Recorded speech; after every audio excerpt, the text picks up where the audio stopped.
भगवानगडावर जे माऊलींचं मंदिर बनायला सुरू आहे हा एक खूप मोठा प्रकल्प आहे। भगवानगडावर काय सुरू आहे, वारकरी संप्रदायात नेमकं काय सुरू आहे ना, थोडक्यात तुम्ही असं समजून घ्या। काही दगडाच्या शिळा ज्या अशा आहेत ना, इतक्या मोठ्या आहेत, मी तुम्हाला अशा काही शिळा दाखवणार आहे त्या दगडांच्या।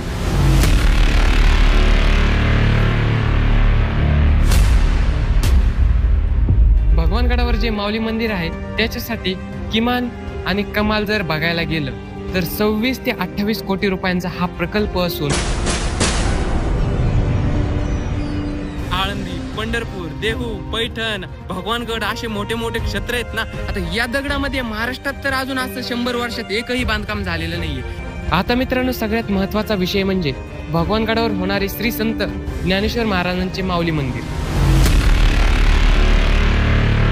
तर रामकृष्ण हरी मंडळी, मी संदीप आणि स्वागत आहे तुमचं एका नवीन ब्लॉग व्हिडिओ मध्ये।